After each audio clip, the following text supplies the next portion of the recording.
Bisa. Halo Kak. Halo, Assalamualaikum. Waalaikumsalam warahmatullahi wabarakatuh. Oke. Ini nih Kak, sebelumnya nih Kak, perkenalkan dulu. Saya admin Jehan yang bakalan temenin Kakak untuk sharing-sharing atau ngobrol-ngobrol singkat nih bersama kami di Intip Kuliah malam ini. Nah, sebelumnya nih Kak, boleh Kakak mau bikin opening statement dulu atau mau perkenalan dulu nih Kak? Boleh sama kami nih Kak. Tadi Kak, namanya siapa Kak? Jehan Kak. Mungkin aku perkenalan singkat dulu kali ya. Perkenalan dulu, nama aku Diva. Aku Manajemen dan Kebijakan Publik UGM Angkatan 2018. Itu dulu Oke. kali ya untuk Oke nih pembukaan. Kak, Diva ya Kak ya. Oke nih Kak. Nah, kita langsung ke pertanyaannya aja nih ya Kak ya. Tentang jurusan manajemen dan kebijakan publik di UGM nih Kak. Bisa Kakak ceritakan nggak sih Kak, eh, jurusan Kakak tuh seperti apa? Lalu apa aja nih Kak yang dipelajari gitu Kak? Sebenarnya jurusan Manajemen dan Kebijakan Publik ini kalau di universitas lain biasanya namanya Administrasi Publik atau Administrasi Negara gitu ya. Cuma di UGM itu ganti nama dari Administrasi Negara ke Manajemen dan Kebijakan Publik kalau nggak salah sekitar tahun 2007 atau 2010 gitu. Nah, jurusan kami ini sebenarnya ngebahas kurang lebih gimana sebuah kebijakan publik, kebijakan dari pihak pemerintah sendiri di selenggarakan mulai dari masalah formulasi kebijakannya sampai implementasi hingga bahkan evaluasi kebijakan publik itu sendiri. Gitu sih, Kak. Oke, oke nih Kak. Nah untuk pembelajaran di kampus nih Kak, nih mata kuliahnya itu apa aja nih Kak? Karena kan masih mungkin banyak orang yang kurang, maksudnya kayak masih bingung nih. Aduh ntar belajar mata kuliahnya apa aja. Terus misalnya praktikumnya seperti apa. Terus hal-hal yang kayak gitunya nih Kak, bisa diceritakan ya? Kalau jurusan kami kan sebenarnya berada di bawah naungan Fakultas Ilmu Sosial Ilmu Politik. Nah, jurusan kami tuh mungkin banyak orang yang misleading karena ada manajemennya gitu ya. Padahal kami nggak ada hitung-hitungan sama sekali. Kita beneran pure teori, kita beneran belajar hukum sedikit, kita belajar politik, kita belajar gimana apa namanya sebuah kebijakan diformulasikan. Nah, untuk mata kuliah sendiri, mungkin kalau di tahun pertama kita bakal lebih ngebahas gimana kayak pengetahuan umum di bidang sosial politik. Terus di semester kedua kayak gimana kompetensi misalkan pembuatan kebijakan publik dari metodologi, penelitian yang kayak gitu-gitu. Terus kalau misalkan tahun kedua, semester 3 dan semester 4 itu udah mulai menjurus, itu udah belajar kayak misalkan metode kebijakan publik sama manajemen publik itu ada dua, ada apa ya, terfokus ke kebijakan publik sama manajemen publiknya gimana. Itu sih kalau tahun ketiga udah mulai menjurus kayak gimana kita udah bisa evaluasi kebijakan, kita udah tahu runtutan kebijakan gimana aja. Terus yang terakhir paling semester 6 udah terkhusus ya, kita udah ngebahas tentang anggaran juga. Kebijakan kan pasti ada anggarannya juga kan ya.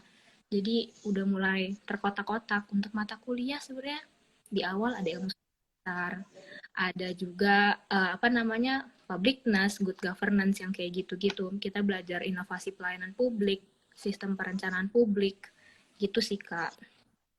Oke nih Kak, tadi kan Kakak juga menyinggung tentang yang menjurus di semester berapa itu Kak tadi yang sebelum tahun ketiga itu perbedaan dua dua peminatan atau dua dua hal yang menjurus itu tuh apa nih Kak? Mungkin kalau kebijakan publik sama manajemen publik, dulu tuh kita ada konsentrasi gitu kan ya. Ada konsentrasi khusus kebijakan publik sama khusus manajemen publik. Cuma lama-kelamaan kita pikir, oh kebijakan publik sama manajemen publik ini sebenarnya ada kaitannya. Jadi itu sesuatu yang nggak bisa dipisahkan gitu loh. Manajemen publik mungkin nggak bahas tentang gimana pelayanan publik, itu lebih perencanaannya, sistem perencanaan pembangunannya. Sementara kalau kebijakan publik balik lagi ke siklus yang tadi, formulasi, implementasi, sama si evaluasi kebijakannya.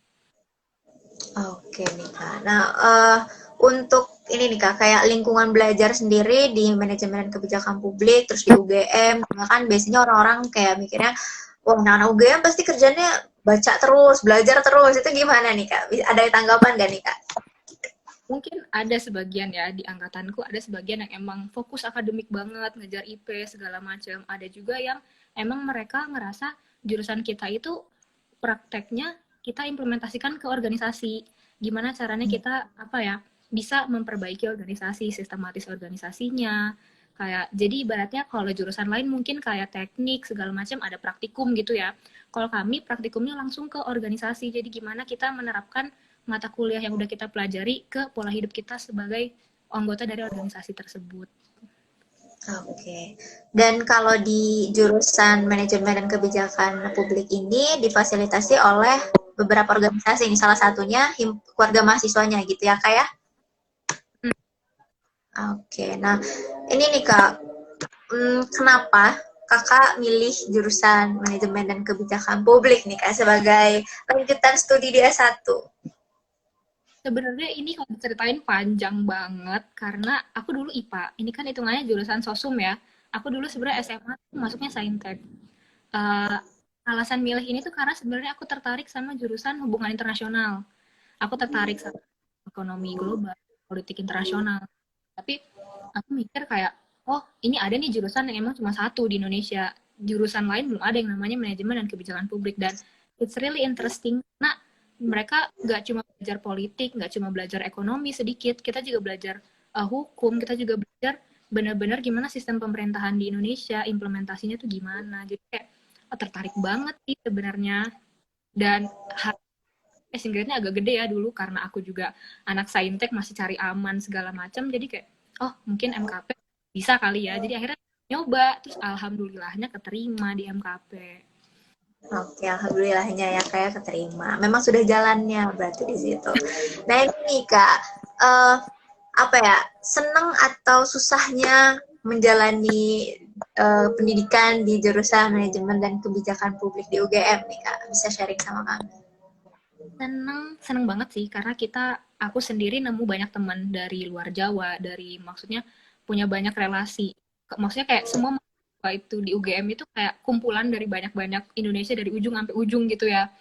Terus kalau masalah susahnya kayaknya emang apa ya, ngerasa tenggelam sama teman-teman pada banget, teman-teman pada kayak memahami materi sampai root sampai akarnya banget, sementara aku kayak waduh teman-teman udah sampai sana, aku kayaknya harus ngejar nih. Jadi aku ada ambisi sendiri tapi bukan ambisi untuk punya nilai bagus, bahkan ambisi untuk survive aja itu bagiku udah susah banget karena teman-teman pinter-pinter semua gitu sih kalau menurut aku ya.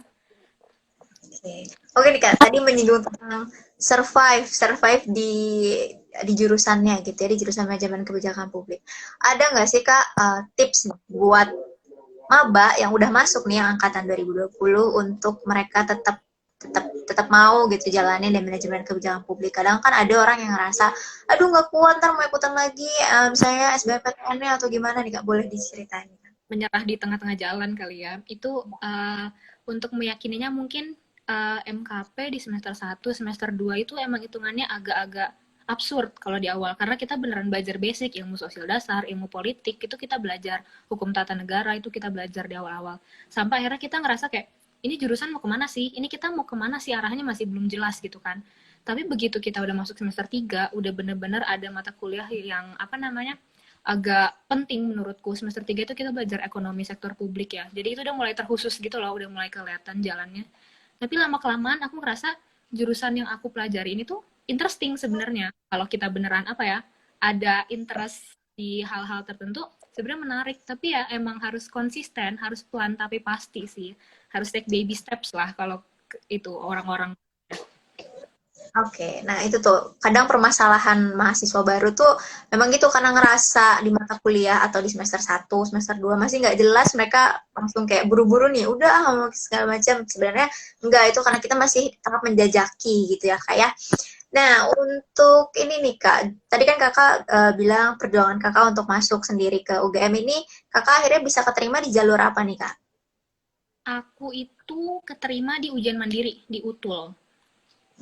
Oke. Untuk jalur penerimaannya sendiri, Kakak tahu nggak ada berapa jalur? Terus misalnya ada website mana nih bisa anak-anak, maksudnya anak-anak SMA untuk terus lihat nih, biar nggak ketinggalan info gitu nih kan? Jadi kalau jurusanku itu ada dua, ada yang international undergraduate, ada juga yang emang jurusan reguler, jurusan biasa gitu.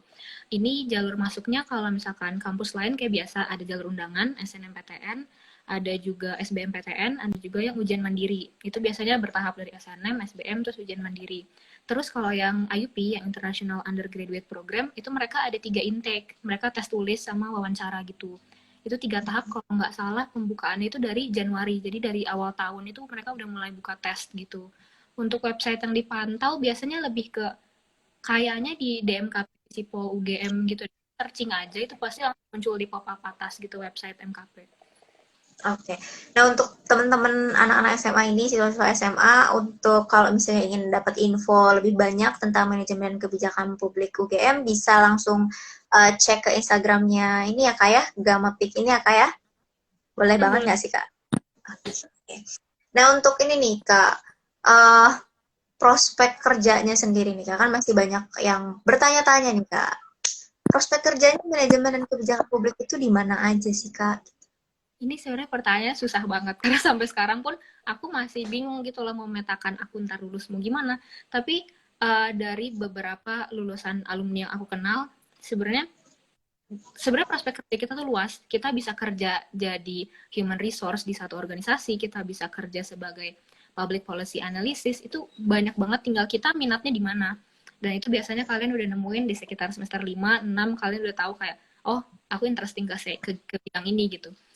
Dan itu tuh kemarin aku ada beberapa alumni yang emang dia kerja di lembaga think tank, lembaga yang emang kayak providing policy brief, lembaga yang emang mikir kerjaannya bikin kebijakan. Ada juga alumni yang kerja di bank, dia kerja jadi human resource development gitu-gitu. Ada juga alumni yang emang dia langsung kerja di instansi pemerintahan. Itu emang banyak banget sebenarnya, dan mata kuliah di MKP juga sebenarnya agak banyak gitu ya. Kita tinggal milih aja, kamu mau memetakan diri kamu sebagai orang yang suka kebijakan ekonomi, mungkin kamu bisa ngarahin diri kamu ke OJK, lembaga-lembaga keuangan Indonesia. Itu tinggal sebenarnya kita bisa diterima di mana-mana, tinggal kalian metain langkah kalian dengan baik aja sih itu. Gitu. Jadi teman-teman jangan ngerasa takut kalau misalnya ngambil jurusan ini nanti prospek kerjanya kecil gitu. Ternyata enggak, karena dari pembelajarannya aja sudah banyak nih mata kuliahnya. Berarti kan ada kesempatan lebar gitu ya untuk kalian nanti mendalami kemana gitu ya Kak ya. Nah, untuk kakaknya sendiri nih Kak, kakaknya nanti ada rencana jangka pendeknya misalnya mau apa, terus jangka panjangnya misalnya mau lanjut pendidikan lagi atau seperti apa nih Kak? Kalau sesudah lulus sebenarnya pengen pengen coba magang dulu, coba cari apa ya kira-kira aku cocok di lingkungan kerja yang kayak gimana, aku cocok di pemerintahan kah, aku cocok di pihak swasta kah, segala macam. Aku pengen coba magang di beberapa instansi biar aku nyari nyamannya diri aku di mana dulu.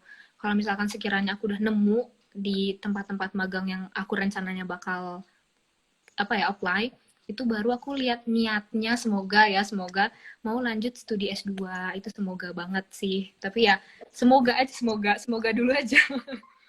Amin Kak, semoga nanti rencana ke depan atau harapan ini dapat dikabulkan gitu ya Kak ya, dapat terencanakan juga dengan baik gitu ya Kak. Nah, ini nih Kak, tadi kan kita udah ngomongin tentang mabanya. Kalau misalnya camabanya nih Kak, anak-anak SMA-nya nih, atau SMK-nya, ada tips nggak nih Kak supaya mereka nggak jadi salah jurusan gitu Kak, ketika nanti mereka milih untuk lanjut S1 nih? Berarti ini saran mereka biar beneran nggak pindah-pindah ya jurusannya, on track Hmm. gitu. Menurutku personally jurusan itu jangan kalian cari aman. Biasanya kan banyak anak-anak SMA yang oh nilaiku amannya daftar di sini, ya udah aku daftarnya di sini gitu kan. Menurutku jangan kayak gitu karena apa ya, masalah kuliah it's long term effect. Apa ya, efeknya tuh jangka panjang banget, kayak itu benar-benar memetakan masa depan kamu mau kayak gimana gitu. Sementara soalnya banyak teman-temanku yang kayak oh nilai gue aman nih di FKG, ya udah dia daftar FKG sampai akhirnya dia kayak ah gue nggak bisa lanjutin, kayak itu sayang banget menurutku. Dan kursi yang dia daftarin itu bisa buat kursi orang lain yang emang lebih layak, bukan lebih layak, lebih pengen gitu loh. Jadi jangan cari aman, bener-bener cari tahu kamu maunya gimana, petain dulu diri kamu, langkah-langkah yang kamu suka, lingkungan yang kamu suka kayak gimana, itu beneran harus dipetain dengan baik sih menurutku. Oke, dan itu memang harus dilakukan dari ketika masih sekolah gitu ya Kak ya. Jadi jangan apa tiba-tiba aja gitu kan. Biasanya orang-orang tuh anak-anak SMA karena bingung suka milihnya ngasal gitu kan. Itu kan nggak boleh ya Kak ya. Nah, Hmm. untuk apa ya siswa-siswa SMA nih atau yang masih mau daftar, kakak ada ini nggak, ada ajakan nggak nih kak buat mereka untuk milih manajemen dan kebijakan publik khususnya di UGM nih? Pertama, kalau masalah jurusan, seperti yang kalian ketahui, jurusan yang namanya title-nya manajemen dan kebijakan publik itu baru jurusan kita doang, baru MKP UGM doang. Belum ada jurusan lain yang emang nama prodinya sama kayak kita. Dan menurutku it's a big opportunity karena ibaratnya saingan kita nggak se-Indonesia, tapi saingan kita ya teman seangkatan kita sendiri gitu loh kalau untuk masalah saingan. Dan menurutku dengan mata kuliah yang aku pelajarin yang sangat broad banget dan aku juga dapat beberapa experience di kampus, jangan takut ngambil langkah. Maksudnya jangan takut kalian kalau misalkan mau daftar, aduh takut UGM ketinggian, takut misalkan, ini kayaknya nilai aku nggak cukup nih. Itu tinggal apa ya, belajar kalian dikerasin lagi karena apa ya, usaha kalian tuh nggak bakal sia-sia gitu loh. Kalau untuk masalah UGM dan MKP prospek kerjanya sebenarnya luas banget. Tinggal kita pinter-pinter aja mau mau apa ya, metain diri kita mau ada di lane yang mana gitu sih. Gitu, adik-adik ya yang masih bingung, masih ragu nih, udah diyakinkan sama kakaknya nih. Nah, tadi kan udah untuk meyakinkan untuk masuk ke manajemen kebijakan publik ini kan. Nah, untuk di keluarga mahasiswa manajemen dan kebijakan publiknya sendiri, kakak bisa sharing nggak sih kak, apa yang menyenangkan di situ, apa yang paling menarik atau apa yang paling berkesan buat kakak gitu kak? Jadi kebetulan aku di keluarga mahasiswa manajemen kebijakan publik ini sebagai kepala divisi hubungan masyarakat. Aku juga yang ibaratnya yang cuap-cuap bawa nama Gamapi, bawa nama MKP ke semua orang gitu ya. Gamapi sendiri organisasinya mungkin orang-orang mikir kayak, ini cuma himpunan mahasiswa jurusan. Tapi menurutku dengan judulnya aja kita udah keluarga. Basically kita nggak cuma sekedar organisasi yang emang organisasi proker oriented segala macam, tapi apa ya, aku ngerasa di sini we welcome as a family gitu loh. Aku sendiri personally ngerasa kayak, aku kerja bukan cuma buat tuntutan proker doang, tapi aku ngerasa kerja, ya aku kerja emang outputnya buat keluargaku sendiri gitu loh. Dan proker-proker Gamapi selama ini asik sih, dari aku udah Gamapi dari tahun lalu kan. Dan mungkin tahun ini beberapa proker terkendala karena pandemi juga. Tapi aku ngerasa teman-teman di Gamapi, khususnya di divisi humas sendiri, mereka sangat-sangat responsif dan benar-benar memanfaatkan keadaan pandemi ini dengan sangat baik. Kebetulan aku juga baru selesai acara, tadi ada webinar sama pihak Kementerian Koperasi dan UKM, dan menurutku itu goal banget. Dan aku mikir kalau misalkan kita kuliah offline gitu ya, belum tentu juga kita bisa kunjungan sama pihak Kementerian Koperasi gitu kan. Jadi kayak ada plus minusnya lah, dan temanku apa ya di Gamapi ini suportif banget sih menurutku. Oke, nah jadi teman-teman nih buat yang maba-maba nggak ada salahnya untuk nanti bergabung gitu ya kayak ke himpunannya atau ke keluarga mahasiswa Gamapinya gitu. Nah ini nih kak, sebelum kita akhiri ini kak obrolan-obrolan hari ini, ada nggak sih kak yang kakak mau sharing lagi nih, sharing lebih tentang manajemen dan kebijakan publik di UGM atau supaya teman-temannya makin lebih mengenal gitu tentang manajemen dan kebijakan publik UGM. Kalau kalian tipikal orang yang suka ngulik, yang suka baca, yang suka apa ya menganalisis sesuatu, menurutku jurusan MKP ini cocok banget buat kalian karena kita beneran kalau tahu suatu hal itu pasti kita tahu udah dari berbagai sumber, kita tahu dari akarnya kayak gimana, ibaratnya dari turunan ilmu apa tuh kita harus tahu gitu loh.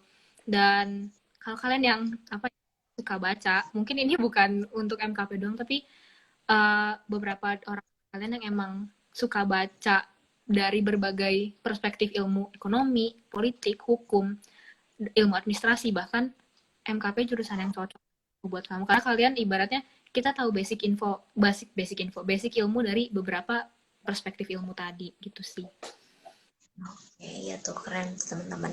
Nah, karena waktunya juga Kak sudah hampir mau habis ya Kak ya. Ini nih Kak ada last statement gak nih Kak buat kakaknya nih? eh Last statement dari kakaknya buat teman-teman yang nanti misalnya mau nontonnya lewat feed kita atau misalnya kakak mau ngasih tips lagi nih, tips terakhir kata-kata mutiaranya kakak nih, boleh nih ya? Kata-kata mutiara mungkin ya ini buat semua orang, jangan in a rush, jangan buru-buru ngejar sesuatu dalam hidup karena semua hal itu punya jalannya masing-masing, semua itu tuh udah punya plannya masing-masing. Jadi jangan ngerasa, aduh aku ketinggalan sama orang lain, aku gagal nih kayak gini. Jadi jangan ngerasa you're living as a failure, karena kita semua bukan sebuah kegagalan, kita cuma beda jalan aja sama orang lain. Jadi pelan tapi pasti aja, take a baby steps, karena everything's gonna be alright. Oh, Gitu sih kalau betul. Keren sih Kak, karena banyak banget orang yang ngerasa ngelihat orang sudah begini kok saya belum begini, biasanya kan gitu ya Kak ya. Nah, Kak, untuk misalnya nanti teman-teman di sini yang mau tanya-tanya misalnya tentang manajemen kebijakan publik atau mau tanya-tanya tentang himpunannya, ini bisa menghubungi kemana nih Kak? Ke Instagramnya Kakak atau kemana? link ke Instagramku @divayunitas, atau bisa ke Instagram himpunan atau @gamapik langsung. Biasanya itu admin-adminnya fast respon kok. Jadi tenang aja. Oke tuh teman-teman, jadi kalau misalnya yang belum belum ada kesempatan untuk bertanya di komen ini atau misalnya belum ada kesempatan untuk bertanya dan belum kesempatan untuk dijawab, bisa langsung nanti hubungi ke Instagramnya Kak Diva atau ke Instagramnya Keluarga Mahasiswa Manajemen dan Kebijakan Publik di @gamapik ya, pakai T ya Kak ya belakangnya. Oke Kak. Terima kasih Kak sebelumnya Kak Divanya sudah mau meluangkan waktu untuk ngobrol-ngobrol sama Intip Kuliah. Untuk selanjutnya kami dari Intip Kuliah masih ingin apa ya terus terus terus melakukan kolaborasi dan kerjasama nih sama Gamapik gitu ya.